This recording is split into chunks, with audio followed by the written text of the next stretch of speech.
फतेह। आपका अपना साथी खड़क सिंह और आज हम पहुँचे हैं छोटूराम धर्मशाला में, जहाँ पे हरियाणा संयुक्त किसान मोर्चा की एक मीटिंग हुई है। तो उसके में हम जो किसान नेता यहाँ पे पहुँचे हैं उनसे बात करेंगे कि आज की मीटिंग का क्या मुद्दा था और क्या निर्णय लिए गए मीटिंग में। तो कमरेड इंद्रजीत जी हैं हमारे साथ किसान सभा से। नमस्कार। हमारे ये वरिष्ठ साथी बैठे हैं, अध्यक्ष मंडल की अध्यक्षता में ये हुआ, और ये जो लोकसभा का चुनाव हुआ था, इसके बाद जो सरकार का गठन हुआ उसके बाद ये पहली मीटिंग है। तो हमने जो लोकसभा चुनाव से पहले संयुक्त किसान मोर्चा ने यह आह्वान किया कि ये जो कारपोरेट सांप्रदायिक गठजोड़ वाली मोदी सरकार है उसको सबक सिखाने के लिए हम बीजेपी का विरोध करेंगे और उसको बेनकाब भी करेंगे। और हमारे सभी साथियों ने गांव-गांव जाके जन जागरण किया इस कार्य के इर्द गिर्द, और जो लड़ाई लड़ी थी 750 शहीद थे। तो किसानों का जो गुस्सा था वो चुनाव परिणाम में प्रकट हुआ, रिजल्ट भी आया और रिजल्ट भी उसका आया कि जो भी मतलब किसान आंदोलन के प्रदेश थे वहाँ पर भारतीय जनता पार्टी को झटका लगा। तो उनको साधारण बहुमत भी नहीं मिला, 240 में अटक गई। लेकिन ये सरकार गठन होने के बावजूद भी ऐसा नहीं लगता कि बीजेपी ने कोई इस बात से सबक सीखा हो कि देश की जनता उनको क्या सिखाना चाहती है। तो इसलिए हमने आगे अपने कार्यक्रम बढ़ाने के लिए यहाँ पर जो 10 तारीख की जो मीटिंग दिल्ली में एसकेएम राष्ट्रीय स्तर की हुई थी उसके लिए हुए निर्णय को लागू करने पे यहाँ विचार किया। तो उसके तहत एक तो हम 16, 17, 18 तारीख को हमारा जो ज्ञापन है वो देंगे सभी एमपी को, लोकसभा हो और चाहे राज्यसभा हो। उसके अंदर हमारी कुछ नई मांग भी जुड़ गई। उन नई मांगों के अंदर एक तो ये है कि कृषि के जो लागत की वस्तुएं हैं और कृषि उपकरण उन पर से जीएसटी हटाया जाए। अगला ये है कि कृषि का बजट अलग से पेश किया जाए। ये नहीं अभी जो 23 को होगा, तो हमारी ये मांग है कि कृषि का बजट अलग से पेश किया जाए। और अगली बात यह कि जो कोऑपरेटिव सेक्टर है उसके अंदर वो हस्तक्षेप कर रहे हैं और वो केंद्र उसको हड़पना चाहता है, हम उसके खिलाफ लड़ाई लड़ेंगे। इसके अलावा हमारे जो यहाँ के 9 अगस्त को भारत छोड़ो कार्यक्रम है, तो कारपोरेट भारत छोड़ो का आह्वान देंगे, और WTO जो है उससे बाहर निकले भारत सरकार, ये हमारी मांग है। इसके अलावा हमारे जो अन्य जो यहाँ के हरियाणा का जो मांग पत्र है उसको लेके, और विधानसभा चुनाव के अंदर वही चीज़ें हमने अब भी रिपीट करनी है कि बीजेपी का विरोध करो, उसको बेनकाब करो और उसको हराओ। उसके तहत हम सभी तबकों को उसके साथ जोड़ेंगे, मजदूरों को, खेत मजदूरों को, विद्यार्थियों को, कर्मचारियों को, महिलाओं को, व्यापक संगठनों के मंच से वो आवाज़ उठाने का आज प्रस्ताव पारित किया है। और कुछ हमारे साथी जो हरियाणा के मांग पत्र पे आज चेतावनी दे रहे हैं उसके बारे में बताएंगे आप।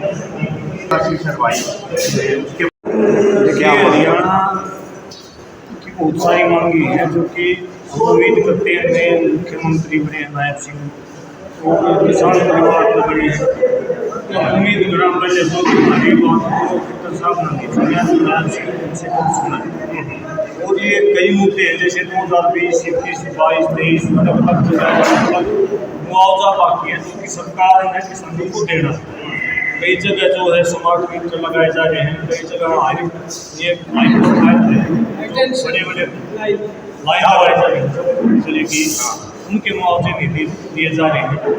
समय पर खाद बीज DAP वगैरह यूरिया वगैरह समय पर नहीं है। बहुत सारे हरियाणा के मुद्दे हमने 20 जुलाई का समय दिया है हरियाणा के मुख्यमंत्री को कि 20 जुलाई तक हमारा जो एसकेएम हरियाणा का जो प्रतिनिधि मंडल है, क्योंकि हम नहीं चाहते कि हम सीधे आंदोलन में कूदा।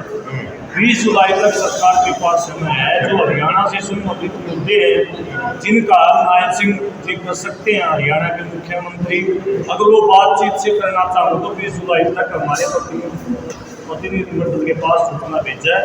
अगर वो नहीं भेजते तो 20 जुलाई के बाद अगले महीने में कोई न कोई कठोर फैसला आंदोलन का लेने वाले हैं। इसके लिए सरकार ऊपर से प्रशासन जिम्मेदार है। देखिए, किसानों ने काफ़ी विरोध किया। हरियाणा में गांव-गांव से भाजपा के जो प्रत्याशी थे उनकी बात सुनने तक तैयार नहीं हुए लोग।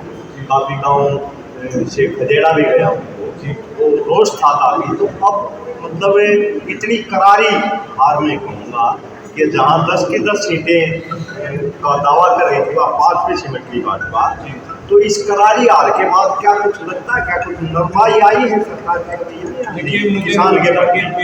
मुझे नहीं लगता कि किसी लोग किसान के प्रति तो आइए नहीं सके। थोड़ा बहुत कुछ वर्ग में प्रति थोड़े बहुत नरम भी दिखाई देगी सरकार, लेकिन सरकार में वो का वो काम है। सरकार में कोई चीज़ बदली नहीं है, बल्कि हरियाणा में दिखा चुनाव के बाद हरियाणा में 7 में छापे मारे, बुहारी में छापे मारे हैं। वही प्रोफाइल जो पिछली सरकार की थी, लगभग वही प्रोफाइल सरकार की भी। इसीलिए हमें मजबूरी विधानसभा पिछली रिया की सरकार दवाई है, लेकिन चेहरा है तो बदल कितना है कि अब की बात जो है बैसाखी की सरकार है, तो सरकार को ये समझना चाहिए कि देश की जनता से किस प्रकार से वैसे प्रधानमंत्री ने जो मिलते हैं किसान निधि योजना में कहते करोड़ों रुपए प्राप्त 2,000 रुपया, कहीं ना कहीं थोड़ा बहुत करंट तो मोदी जी को लगा है। ये केवल लोग दिखावा कर रहे हैं। एमएसपी पे लूट कर चुके इतनी, तो ये 17 रुपए प्रति व्यक्ति पड़ता है, कब चाय भी नहीं आती प्रतिदिन। और अखबारों में खबर बन जाए, मीडिया में चाहते तो कुल मिला के जो स्थिति किसानों की पहले थी विधानसभा में भी वही रहने वाली है। बिल्कुल, वो तो हरियाणा की सरकार तय करे, क्योंकि हरियाणा के भी बहुत सारे ऐसे मुद्दे हैं जो कृषि जो स्टेट का विषय है। अगर मुख्यमंत्री चाहो तो बहुत सारी चीज़ बदल सके विधानसभा चुनाव से पहले। ये तय करना है कि वो स्थिति रखनी है, विरोध वाली रखनी है या भाईचारा वाली रखनी है, वो इनके कम हो। तो ये सरकार पे डिपेंड करता है कि भाई मतलब देखिए, असल में इस तरह से कह रहे थे कि सरकार में करने से कोई फर्क नहीं पड़ा, ऐसी बात नहीं है। मतलब एक तो गवर्नमेंट कमजोर हुई है, दूसरी बात यह है कि मोदी सरकार जो है वो ज़्यादा फैसलावादी और जिस तरह से किसानों पे हमारी सरकार की रही है वो ज़्यादा हार्ड रही है। और जिस तरह से केस खड़े हैं, जिस तरह से प्रदर्शनों में लाठीचार्ज हुए, वो बाकी गवर्नमेंट की हो सकता है कि मतलब कॉर्पोरेट के हिस्से से ही चल रही है बाकी भी, लेकिन ये ज़्यादा सख्त और हार्ड है। तो आप इसको इस तरह समझिए कि जैसे कोई आपके सीने पे बैठा और एक आपका गला दबा रहा है, तो आप सबसे पहले किसको छुड़ाओगे? अपने गले को छुड़ाओगे। तो ऑब्वियसली जब मोदी सरकार वो एक तरह से सांस छोड़ने का काम कर रही है, और कांग्रेस की जो सरकार है कि वो छाती पे बैठने का काम कर रही है, तो हो सकता है उसको और कम दबाव से हटाया जाए या कुछ प्रेशर मिले। तो इस वजह से किसान जो है वो संघर्षरत है और लोगों में एक जागृति, एक अवेयरनेस है।